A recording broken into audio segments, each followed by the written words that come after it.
Subscribe करें और देखें हर मंडे एक हिला देने वाली horror story. Bell icon press करना ना भूलें।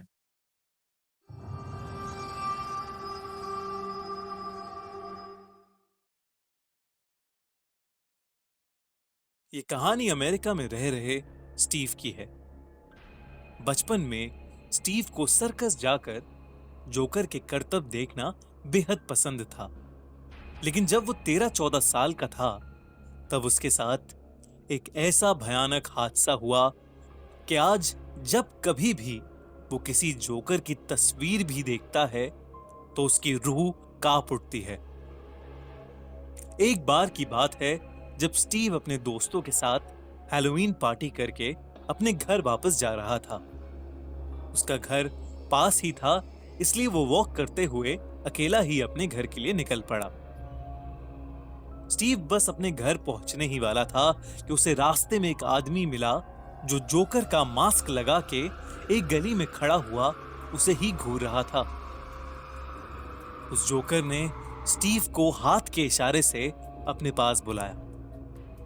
स्टीव उसे देखते ही काफी एक्साइटेड हो गया और उसके पास चला गया। उस जोकर ने स्टीव से पहले हाथ मिलाया, फिर उसके कान के पास से अपने हाथ को ले जाकर उसने एक चुटकी बजाई। देखते ही देखते जोकर के हाथ में एक टॉफी थी जो उसने स्टीव को दी। स्टीव उस जोकर का एक करतब देखकर बहुत खुश हुआ और उसे थैंक यू बोल के आगे जाने लगा। तभी उस जोकर ने स्टीव को रोक दिया और बहुत डरावनी आंखों से घूरा। उसकी लाल डरावनी आंखों को देख के स्टीव की खुशी मानो घबराहट में बदल गई हो। जोकर ने उसे ताश की गड्डी से एक कार्ड चुनने के लिए कहा।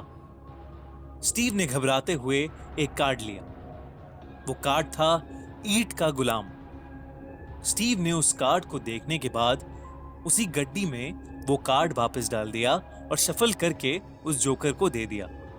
उस जोकर ने ताश की गड्डी में एक कार्ड निकाला और अपनी पॉकेट में रख लिया। उसने चुटकी बजाई और वो कार्ड स्टीव के शर्ट की पॉकेट में आ गया। स्टीव ने जब वो कार्ड देखा तो वो बुरी तरह डर गया। वो कार्ड एक जोकर कार्ड था और उसमें जो जोकर बना हुआ था उसकी आंखों से खून के आंसू निकल रहे थे। स्टीव ने जैसे ही वो कार्ड नीचे फेंका तो उसने देखा कि वो जोकर भी खून के आंसू रो रहा है। स्टीव वहां से डर कर उल्टा भागा, लेकिन जैसे ही वो पलटा वो जोकर उसके ठीक पीछे खड़ा था। उस जोकर ने अपनी कोट की जेब से एक बहुत बड़ा चाकू निकाला। स्टीव ने किसी तरह जोकर की छड़ी छीनी और उसके पैर पर पूरी जान से मारा और वहां से बहुत तेजी से भागा। लेकिन वो जोकर लंगड़ाते हुए जोर जोर से हंसता हुआ उसके पीछे पीछे आ रहा था। स्टीव अपने घर की गली की तरफ जैसे ही मुड़ा, उसे वहां वही जोकर दिखा। अब स्टीव के आगे भी वो जोकर था और पीछे भी वो जोकर। स्टीव को समझ नहीं आ रहा था कि वो जाए तो जाए कहां। वो जोकर चाकू लेकर आगे बढ़ा। स्टीव बेहोश हो गया और उसकी आंखें अगली सुबह हॉस्पिटल में खुली। लेकिन उस घटना के कई साल बाद तक उस जोकर का भयानक चेहरा उसके सपनों में आता रहा। अगर आपको ये कहानी अच्छी लगी तो हमारा चैनल खूनी मंडे अभी सब्सक्राइब करिए और देखिए हिला देने वाली हॉरर स्टोरीज। और हमारा इंस्टाग्राम पेज और फेसबुक पेज जरूर फॉलो करें।